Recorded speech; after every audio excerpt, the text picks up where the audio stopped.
Salam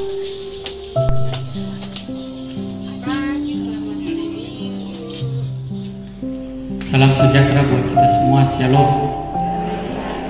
Damai di hati.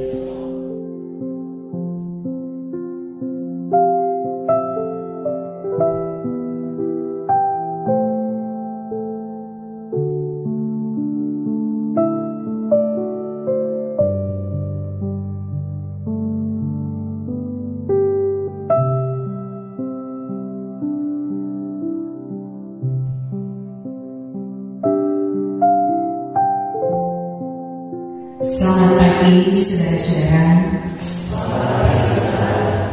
Tema ibadah kita ialah Yesus Kristus adalah Tuhan.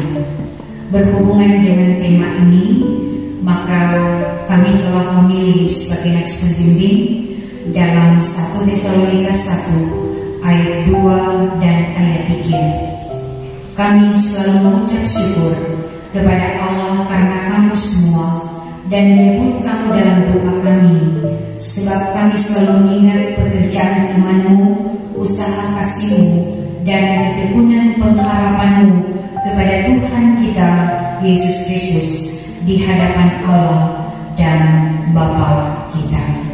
Mari berdoa. Perlindungan, kasih dan berkat-Mu Tuhan mewarnai kehidupan setiap kami. Adalah ungkapan syukur di hati setiap kami ketika kami datang menyembah Engkau. Ya Tuhan, di dalam sukacita kami datang kepadamu, dan biarlah kiranya setiap kami yang datang oleh karena iman kepada Tuhan. Doa penyembahan kami di depan Allah di dalam nama Tuhan kami Yesus Kristus. Amin.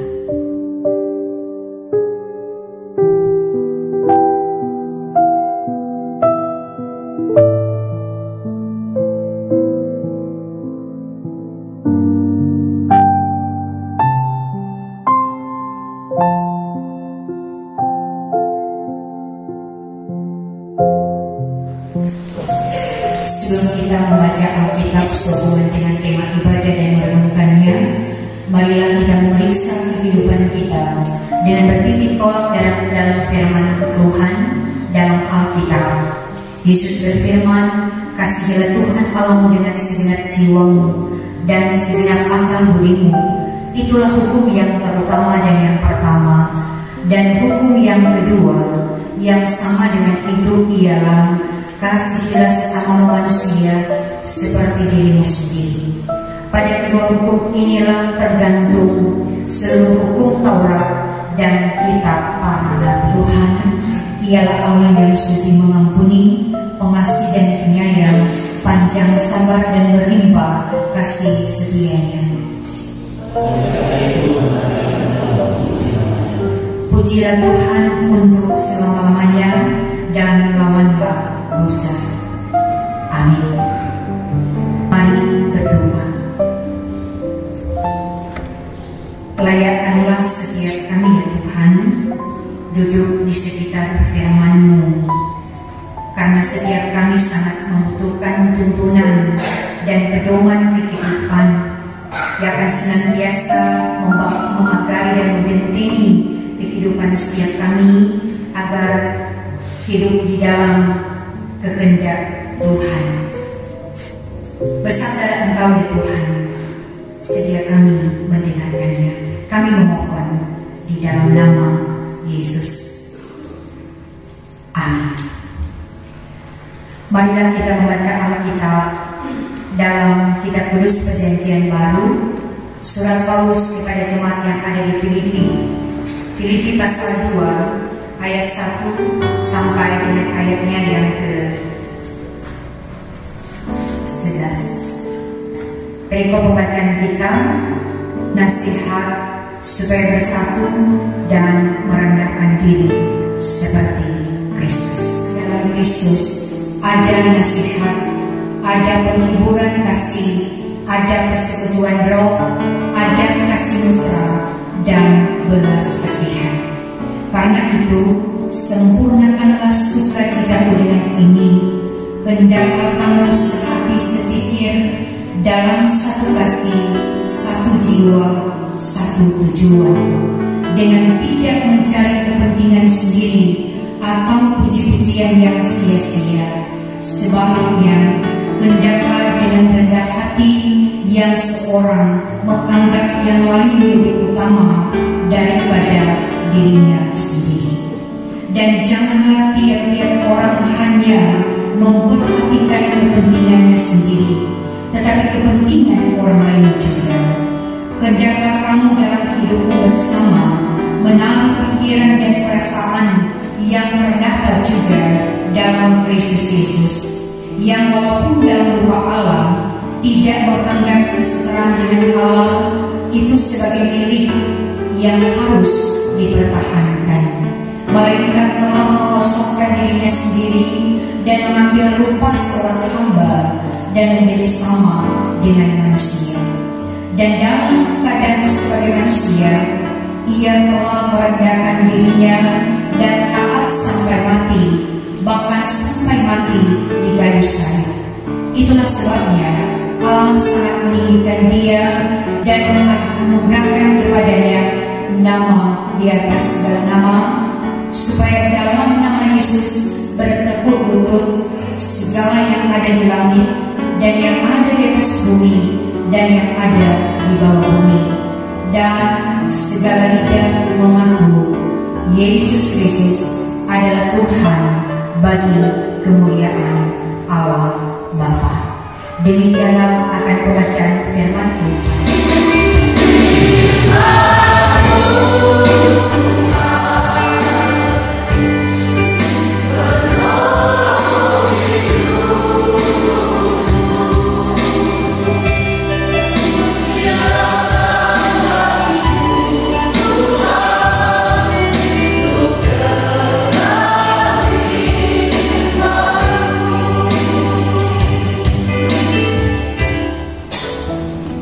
Puji Tuhan, saudara-saudaraku yang terkasih dalam Kristus Yesus.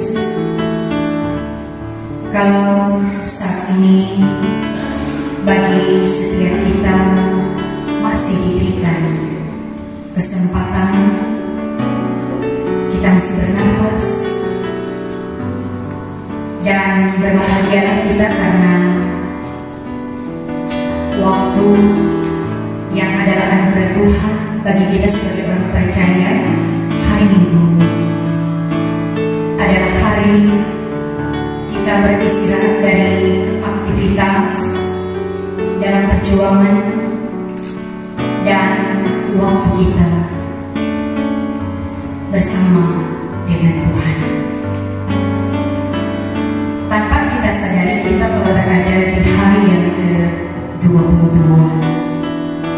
minggu keempat di bulan Januari. Ya, sebagaimana pujian dari Jemaat Kolom 3 menuntut kehidupan setiap kita yang saat ini setiap kita telah siap untuk menyambut firman-Nya yang akan diberitakan. Pasal 2 ini yang memuat tentang nasihat dari Rasul Paulus kepada jemaat yang ada di Filipi, karena ada, katakanlah, pergumulan, ada pertentangan, ada perbedaan yang mengarah pada perpecahan. Karena tanpa memiliki kehidupan, pikiran dan perasaan sama seperti Kristus, maka pasti akan pecah. Kehidupan orang percaya tidak akan menampakkan bagaimana kehidupan keberimanan mereka, dan mereka tidak akan mampu dalam menerjemahkan dan mengaku bahwa Yesus Kristus adalah Tuhan. Jadi ini memang gumul yang sangat berat, karena yang terjadi nampak sekali ego, pementingan diri, dan ingin mencari puji-pujian. Jadi inilah maksud Rasul Paulus menasihati agar supaya jemaat Tuhan mereka hidup bersatu, hidup bersama, dengan memiliki bagaimana pikiran, perasaan yang ada di dalam Kristus, sehingga itu juga akan nampak dalam bagaimana kehidupan orang percaya yang ada di Filipi.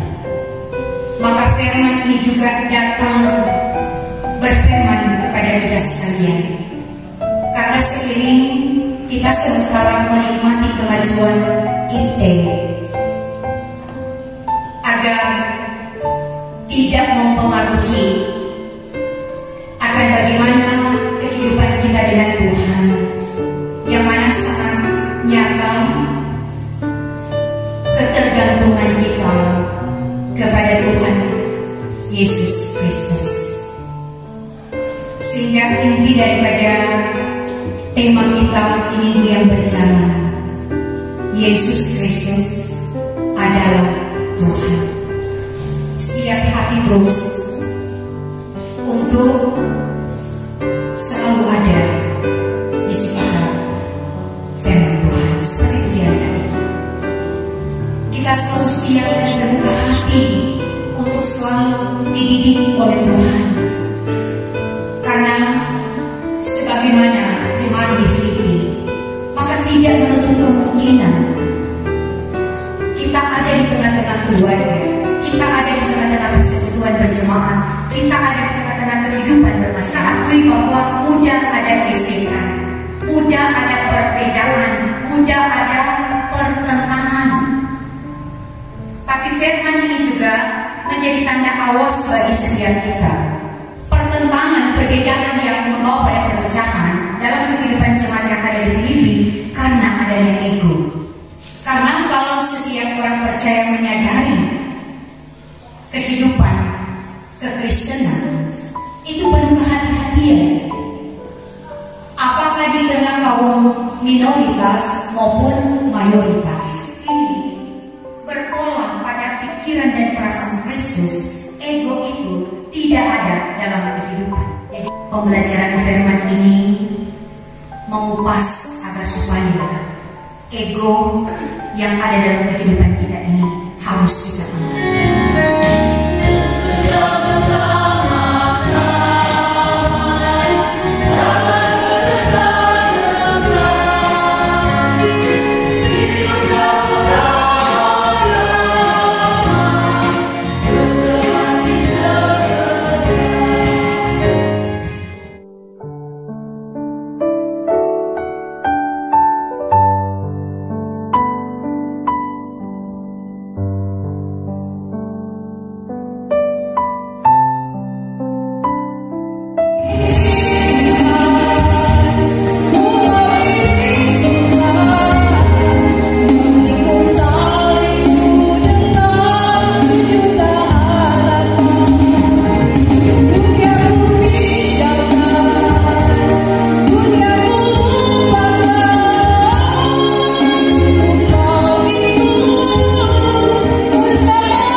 sakit, yang sudah lanjut usia, yang tidak bisa beribadah bersama dengan kita di saat ini, dan terimalah berkat Tuhan. Kasih karunia Tuhan Yesus Kristus dan kasih Allah dan persekutuan Roh Kudus menyertai saudara sekalian.